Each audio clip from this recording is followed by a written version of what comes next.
आपके लिए ये ब्लेसिंग डेज हैं, ऐसे डेज जिसमें अल्लाह ताला की तरफ से फसलें बहार आपको मुयस्सर आ रही हैं। अगर आपके अंदर ज़रा सा भी स्पार्क है कामयाबियां हासिल करने के लिए, लॉसेस को रिकवर करने के लिए, रिलेशनशिप को बिल्ड करने के लिए, फाइनेंशियल स्टेबिलिटी हासिल करने के कुछ एजेंडाज हैं, तो यकीन मानिए as professional astrologer this is my declaration कि आपको टाइम फेवर करता हुआ मिलेगा।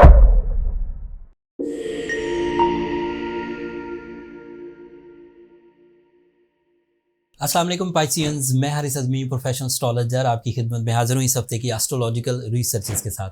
15 अगस्त से शुरू होने वाला हफ्ता जो 21 अगस्त तक चलेगा, इन 7-8 दिनों में कई तरह से टाइम आपको फेवर करेगा।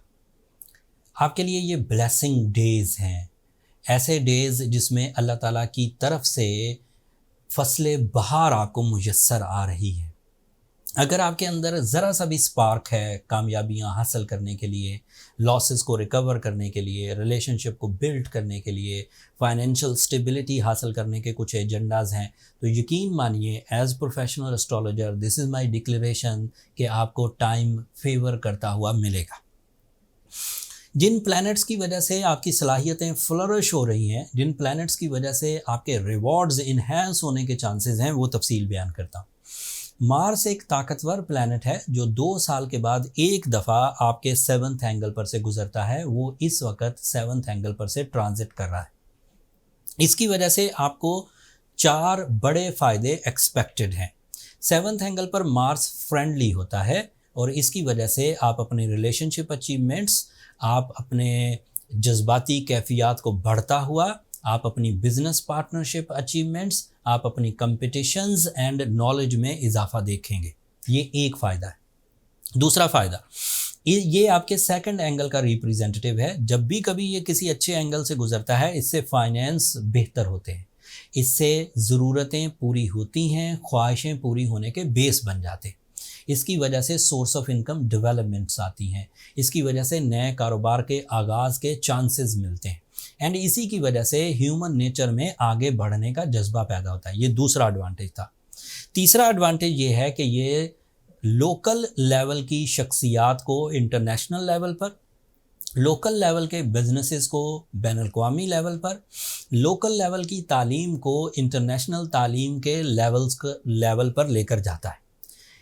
अल्लाह ताला की तरफ से जब भी मार्स है एक अच्छे फ्रेंडली मूड पर हो, तो ह्यूमन नेचर में ऐसी कसक और तड़प पैदा होती है कि वो चीज़ों को सीखने की तरफ बढ़ता है, हायर एजुकेशन की तरफ बढ़ता है, नज़रियात की पुख्तगी उसके अंदर पैदा होती है, रिश्तों की साइंस को समझता है, रिलेशंस की साइंस को समझता है। तो ये लाइन से ऐसे फ़ायदे हैं जो आपको इस वक्त मुयस्सर हैं एंड ऐसी सिचुएशन या 2023 के ऐसे फेज़ में मुयस्सर हैं जब साढ़-सत्ती भी आपको तंग नहीं कर रही। सैटर्न रेट्रोग्रेड चल रहा है। सैटर्न की रेट्रोग्रेशन की वजह से रिलीफ टाइम है और उधर से शॉर्ट टर्म प्लैनेट्स आपको भरपूर सपोर्ट कर रहे हैं। आप कॉम्पिटिशन्स को विन करना चाहें, आप हायर एजुकेशन की प्रिपरेशंस करना चाहें, आप ट्रैवल करना चाहें, आप बैनुल-अक़वामी सतह पर अपने नज़रियात या प्रोडक्ट्स को मुतारफ़ कराना चाहें, तो ये सब चीज़ें आपके लिए फेवरेबल है। बात अभी ख़त्म नहीं हुई पाइसियंस। इसी 7th एंगल पर मरकरी भी है एंड मरकरी 7th एंगल का रिप्रेजेंटेटिव है। इसके अब फ़ायदे सुने। 7th angle is angle of relationships, 7th angle is angle of love life, 7th angle is angle of life partnership. अगर मरकरी 7th एंगल पर पाइसियंस के लिए मुयस्सर हो, साल में एक दफ़ा ही आता है, उससे मैरिटफुल लाइफ पार्टनरशिप डिसीजंस होते हैं। डिले जो शादी में हो रही हो, मैरिज में, उसका ख़ात्मा होता है। शादीशुदा जोड़ों के दरमियान जो मोहब्बतों का इजाफा है, अचानक by the support of nature, by your efforts नहीं, सपोर्ट ऑफ नेचर, एनवायरनमेंट ऐसा क्रिएट होना, फ़ैसले ऐसे होना, कम्युनिकेशन ऐसी होना, वे आउट्स ऐसे मिलना, वेलफेयर ऐसी होना, ज़हनी हम आहंगी ऐसी पैदा होना जिससे रिश्ते फ्लरिश करते हैं, वो मुयस्सर आएंगे। अगर कोई पाइसियन कपल जिसमें से कोई एक पाइसियन हो, मेल या फीमेल, उनके दरमियान किसी वजह से दूरियां बढ़ गई थी, शकूक पैदा हो गए थे, शिकायतें बढ़ गई थी, तो जब मरकरी और मार्स इकट्ठे होते हैं तो वो शकूक दूर होते हैं, मोहब्बतों में इजाफा होता है। अगर एक दूसरे से दूरी इख्तियार करने के एफ़र्ट्स आप डेली कर रहे थे कि इससे जान छूट जाए, ये रिश्ता ख़त्म हो जाए, इसमें कोई मज़ा नहीं है, इसमें कोई वेलफेयर नहीं है, तो अगेन चीज़ें डेवलप होती हैं, हम आहंगी पैदा होती है, चीज़ें अच्छे अंदाज से आगे चलती हैं सक्सेसफुली एंड पीसफुली। साथ में उसके वे आउट्स भी मिलते हैं। ये कोई ऐसा टाइम नहीं है कि सिर्फ एक मैजिकल इम्पैक्ट आ गया और उससे चीज़ें बेहतर हो गई। ये एक ऐसा टाइम है जब शिकायत का अजाला होता है, कंप्लेंट्स ख़त्म हो जाती हैं हमेशा के लिए एंड चीज़ें बेहतरी की तरफ जाती हैं। फिर दूसरा एडवांटेज शादी की वजूहात भी पैदा करता है। Meritful decision, successful companionship decision, propose करना, प्रपोजल एक्सेप्ट करना, शादी की सेरेमनीज़ करना, ये सब अच्छा रहेगा। इसके अलावा आपके लिए सूरज 6th एंगल पर है और वो 6th एंगल का ही रिप्रेजेंटेटिव है। हेल्थ का अच्छा रहना, नफ्सियाती दबाव का ख़त्म होना, खौफ जाते रहना, physical stamina enhancement, public dealing, courageful decisions, multitasking, ये भी सब एक्सपेक्टेड हैं सूरज की वजह से। एक तीसरी खबर सुनाता हूँ कि आपके लिए जुपिटर आपके 3rd एंगल पर है। That is your lucky factor, that is your knowledge, that is your support for the family, that is support from the family toward your performances। आपके एजेंडा के लिए फैमिली की जो सपोर्ट चाहिए होती है वो सब मुयस्सर आएगी। सैटर्न का रेट्रोग्रेड होना भी आपके लिए एक ब्लेसिंग है। इस वक्त वो रेट्रोग्रेड है एंड आप एक पॉजिटिव फेज़ में से चल रहे हैं। इतने प्लैनेट्स की फेवर्स के साथ ये बात तो तय है कि अगर पाइसियन एवरेज परफॉर्मेंसेस भी देंगे तो उन्हें आइडियल या एक्स्ट्रा ऑर्डिनरी रिजल्ट्स मिलेंगे, चाहे वो तालीम के हों, मोहब्बत के हों, सेहत के हों या फिर फाइनेंस के हों। एक छोटी कॉम्प्लिकेशन है, इस वक्त वीनस रेट्रोग्रेड है।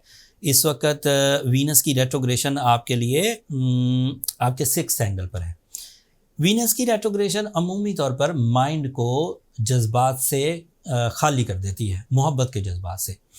लेकिन वीनस रेट्रोग्रेड होकर जितनी कमी या सेंसिटिविटी ला सकता था उससे कहीं ज़्यादा पॉजिटिविटी मरकरी की वजह से आ रही है, मार्स की वजह से आ रही है, सन की वजह से आ रही है, जुपिटर की वजह से आ रही है। तो मुझे लगता है वीनस आपको तंग नहीं कर पाएगा। एक छोटी कॉम्प्लिकेशन और है, इस हफ्ते 17 अगस्त को नया चांद होगा और वो लीव एंगल पर होगा, that is your 6th angle. नया चांद जब लीव एंगल पर होता है तो एस्ट्रोलॉजिकल रूल्स के मुताबिक वो नेगेटिव होता है, उसकी वजह से भी इरिटेटेड डिसीजंस आते हैं। लेकिन मुझे लगता है कि वो 2.25 दिन का इवेंट जो 17, 18 और 19 अगस्त को चलेगा, उस इवेंट का भी आपकी ज़ात पर कोई असर नहीं होगा because of your planetary positive impacts. So overall देखा जाए तो तमाम रेट्रोग्रेशन, तमाम न्यू इवेंट्स दब गए हैं by your powerful planetary support. इस सपोर्ट के बाद आपको अपने विजन को ब्रॉड करना चाहिए, अपने प्लान्स को रिफ्रेश करना चाहिए एंड परफॉर्मेंसेस की बेस बना देनी चाहिए। एंड अगर आपने इस हफ्ते बेस बना दी तो अगले हफ्तों में भी उसका मोमेंटम चलता रहेगा, सक्सेस आपके इर्द गिर्द रहेगी, कामयाबियाँ, इज्जत, रिलेशन सब ओके रहेंगे। 3 खबरें अगले हफ्ते से रिलेटेड हैं, थोड़ा सा क्लू उनका भी दे दूं ताकि आप उस चीज़ को समझ सकें। सूरज इस वक्त जिस एंगल पर है, 6th एंगल पर, ये इसी एंगल का रिप्रेजेंटेटिव था। 1 साल में एक ही दफ़ा इसने 6th एंगल पर से ट्रांजिट करना था और वो 23 तारीख तक इधर रहेगा, अगले हफ्ते यहाँ से निकल जाएगा। यहाँ से निकलने के बाद भी वो पॉजिटिव रहेगा, लेकिन उसका इम्पैक्ट जो सेहत पर पॉजिटिव आ रहा था वो सेहत से हटकर किसी और शोबे पर आएगा, वो तफसील अगले हफ्ते बयान करूँगा। मरकरी इस हफ्ते जो आपके लिए आइडियली परफॉर्म कर रहा है 7th एंगल पर रिलेशनशिप के लिए, ये उसका आखिरी हफ्ता है। 23 तारीख को उसने रेट्रोग्रेड हो जाना है, तो ये फैसिलिटीज़ भी आपको 23 तारीख को मध्यम पड़ना शुरू होगी। लिहाजा इसी हफ्ते रिलेशनशिप के इकदाम कर लिए जाएं अगर किए जा सकते हैं तो। मार्स जो इस वक्त आपके 7th एंगल पर है, ये भी एंगल बदल देगा, ये 8th एंगल पर चला जाएगा। इसके इम्पैक्ट्स भी आपकी ज़ात पर डिफरेंट आएंगे, वो तफसील भी अगले हफ्ते बयान करूँगा। ये 3 खबरें अगले हफ्ते के इवेंट्स हैं, उनको डिटेल से बयान करूँगा क्योंकि 3 इवेंट्स जब एक ही हफ्ते में हो रहे हों तो लाइव में एकदम से तेज़ी से चेंजेस आती हैं। तो उन चेंजेस को एक्सेप्ट करना तभी मुमकिन हो पाएगा अगर आप उनके बेस जानते हो, उनकी नॉलेज आपके पास हो। अदरवाइज़ वो चीज़ें बहुत तेज़ी से या तो नुकसान दे देती हैं या फिर गुजर जाती हैं और आपको पता भी नहीं चलता। तो मैं कोशिश करूँगा बीइंग अ प्रोफेशनल एस्ट्रोलॉजर कि अगले हफ्ते इन चीज़ों को सेटल डाउन करूँ। जितनी अच्छी प्लानिटरी पोजीशन इस वक्त है, उसके एतबार से मुझे तो लगता है कि पाइसियन तरक्की, इज़्ज़त, रिलेशन एंड फेस वैल्यू की तरफ जाएंगे। बट अगर कोई पाइसियन इस दौरान भी उलझा हो तो सूरह शम्स की तिलावत 5 दफ़ा एक दिन में ज़रूर करे, वो अफेक्टिव रहती है, एवरेजली चीज़ों को रिपेयर कर देती। एंड साथ में ब्लू सफ़ायर पहनना या टर्मलीन पहनना, ये ऐसे स्टोन्स हैं जो आपकी नेचर को फेवर देते हैं। फिर भी कुछ कमी रह जाए तो उसका आखिरी हल फिर बर्थ चार्ट कैलकुलेशंस हैं, उससे फाइंड आउट हो जाता है कि प्रॉब्लम्स कहाँ से आ रही हैं और उन्हें कैसे रिजॉल्व करना है। पर्सनल कैलकुलेशंस के लिए नंबर नीचे चलते रहते हैं, आप उन पर रब्ता करके अपने लिए टाइम ले सकते हैं, बट वो फ्री फोरम नहीं है पाइसियंस, होपफुली आप अंडरस्टैंड करेंगे। ये इस हफ्ते का ओवरव्यू था जो मैंने बहुत टिपिकल अंदाज में थोड़े से टाइम में आपको बयान कर दिया। होपफुली इसमें ज़्यादातर इवेंट्स कवर हो गए होंगे, बट कोई चीज़ अगर मैं मिस कर गया हूँ तो प्लीज़ कमेंट्स में इजहार कर दीजिएगा। मैं अगले हफ्तों की वीडियोस में उसका आंसर करूँगा या कमेंट्स में ही उसका आंसर कर दूँगा। अब मुझे इजाज़त दीजिए। आखिर पर मेरी 2 दरख्वास्तें हमेशा की तरह, अगर मेरा बर वक्त आपको ये इन्फॉर्मेशन पहुँचाना अच्छा लगता हो, इससे आपकी ज़िंदगी में नॉलेज में इजाफ़ा होता हो या कोई और इतना सा भी सुख मुयस्सर आए, तो अपनी दुआओं में मुझे और मेरी टीम को ज़रूर याद रखिएगा। चैनल को सब्सक्राइब करना मत भूलिएगा। पाइसियंस, आप लोगों की सब्सक्रिप्शन हमारी हौसला अफजाई की वजह बनती है। अगले हफ्ते तक के लिए इजाज़त दीजिए। अल्लाह ने के बाद।